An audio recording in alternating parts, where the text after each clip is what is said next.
We're going to have John McCAIN on here in a minute.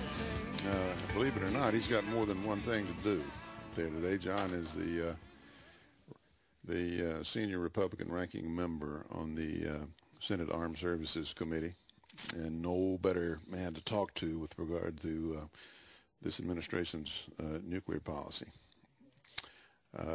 So I think we have him with us now. John McCAIN. John, are you with us? Fred, I'm doing great. I'm doing great. You're doing great. Thanks for being with us. Well, thanks, my friend. I'm glad to be with you, and we're in a bit of a knife fight back in Arizona, but everything's going good, and I've been having a lot of fun. You know, I never will pass up a chance to be in a good scrap, as you know. Well, tell your opponent out there he shouldn't be bringing that pea shooter to a knife fight. That's a bad mistake with you. Well, what I remember, one of my pleasant memories was coming down to Tennessee and riding around in that red pickup truck of yours. That was one of the great campaigns that I've ever been involved in. John, I think you were the first. It was wonderful. You were the first one to come down there. I probably can blame you for ever having been in the United States Senate. I remember we came up there one day and had lunch, and because of our friendship, I asked your advice about that. And, you still have the same positive, optimistic outlook for a country with all of our troubles that you did back then. And it encouraged me, and I try to pass that on a little bit. But well, I'm concerned. One of the things could I just say before we leave that, for the benefit of our listeners, Fred and I sat next to each other in the Senate, and some of my most pleasant memories were during a lot of those boring times when we had to listen to one of our colleagues where we would have some very interesting conversations. Yeah, we really shouldn't have thrown those spitballs, but, probably was justified. Well, likewise. Let's talk about the president's nuclear policy, John. So much going on. So much going on with regard. They got this summit that's going on, the two-day summit there. Of course, we're all familiar with our attempts over the years, to protect loose nukes. We're all for that and so forth. But now the administration is implying, well, they're flat out stating, that the Chinese are pretty much on board with regard to sanctions in Iraq. And it looks like they brought the Chinese leader over here, in order to announce that. Is that legit? Well, the Chinese have stated unequivocally that they are interested only in the mildest kind of sanctions. They have significant investment with Iran as far as energy is concerned. I'll be very happy if the Chinese are interested in serious sanctions, but I've seen this movie before. I'd also point out that Putin has stated in no uncertain terms from the Russian standpoint that they would not agree to a sanction that would cut off refined petroleum products from being brought into Iran. That's one of the most effective sanctions that we could enact. So, look, what we should be doing, Fred, is enacting sanctions unilaterally with the British, with the French, with the Germans and others, and thereby hopefully making some progress in the UN Security Council. We've given them their last chance about 5 or 6 times by my count. This is probably their very last chance. So I am not optimistic about Russian/Chinese significant cooperation on sanctions on Iran. And as we dance around with them, of course, Iran proceeds with developing their capability down there. All this looks to me like just an opportunity for them to buy time. But and by the way, did you notice, and I think this is important, you notice that the Prime Minister of Israel, our relations now have deteriorated so badly with Israel that the Prime Minister of Israel is not here for this nuclear summit, and because it was clear that the Arab countries were going to beat up on Netanyahu and the Israelis for the fact that they have nuclear weapons. And if anybody believes that Israel is a threat to the world with their nuclear inventory, they know very well that that's not the case. Democracies with nuclear weapons are not generally threats. Countries like Iran and others who are tempting, and North Korea, who, by the way, are not, as we well know, represented here in Washington, are the real threats. Yeah, it's kind of ironic to have a nuclear summit, and the biggest threats to the world with regard to nuclear weapons are not present. Let's talk about this nuclear posture review that the president came out with, when they kind of detailed when they would and when they would not use nuclear weapons. Why was that necessary to set that out in that kind of detail to our friends and our enemies?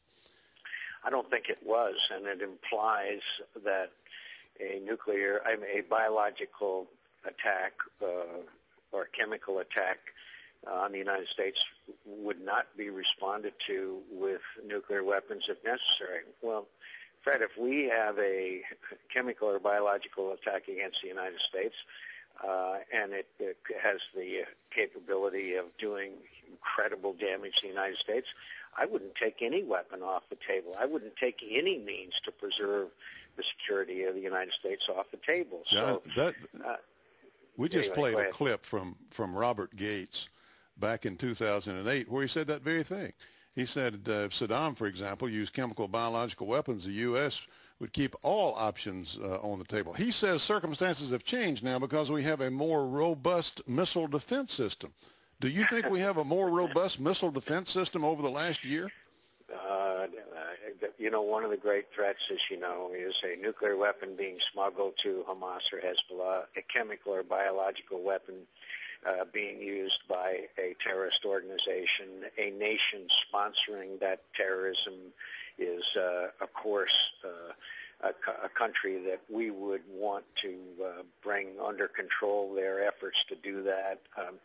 It's a very complex situation. During the Cold War, when the Soviet Union and the United States were the two superpowers, reduction in nuclear weapons was very important. And this idea, though, that somehow this agreement with the Russians will somehow be motivating to North Korea, Iran, other countries that are moving, Syria, that obviously have nuclear ambitions, is just pure foolishness.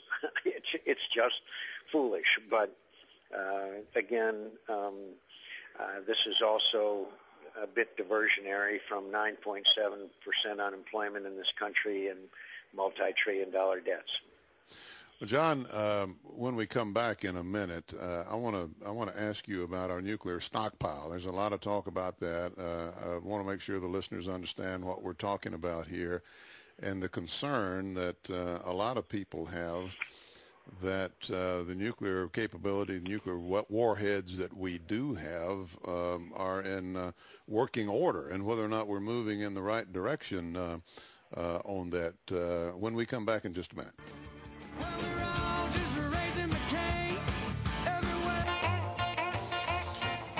Back with John McCAIN. We want to talk a little Arizona politics here in just a minute, but first of all, I gotta ask you, in all this talk of disarmament and all, one of the things I hope doesn't get lost is the importance that the nuclear capabilities that we do have is operable. How are we doing in that regard, John? Not enough, Fred.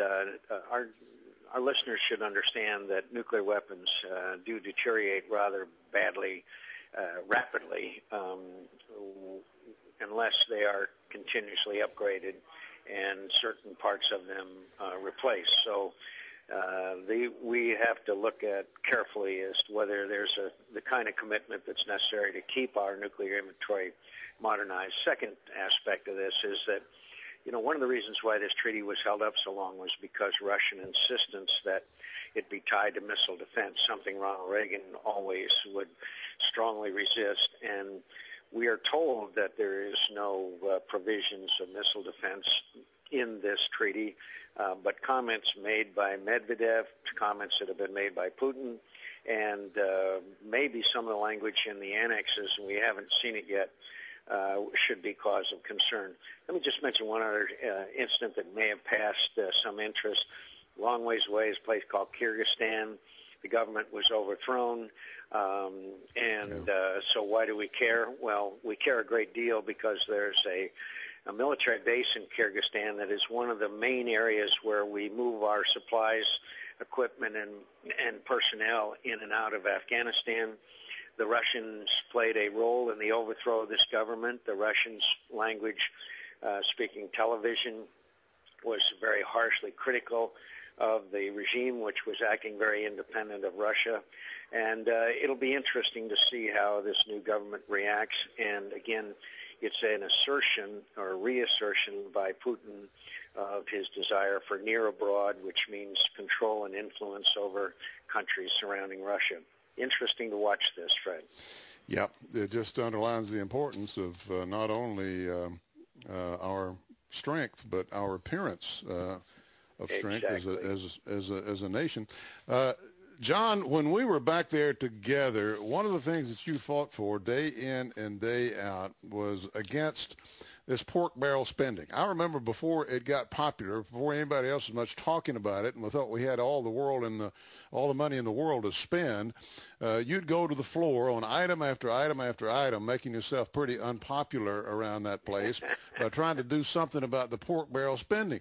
And I read in your race out there that there is a stark contrast that is developing out there between you and your opponent on this issue. Well, when my opponent was a member of Congress, he was a staunch advocate of pork barrel earmark spending.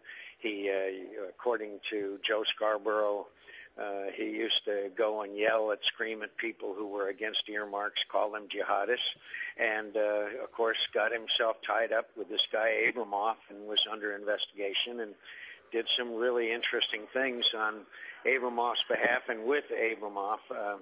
But now he's calling himself the conservative. It shows what a funny world we live in today. It does indeed. It does indeed. John, I got to ask you, I guess finally, what you think about what the word is anyway, the National Security Strategy document that apparently they're still preparing. They're going to eliminate any references to Islamic terrorism.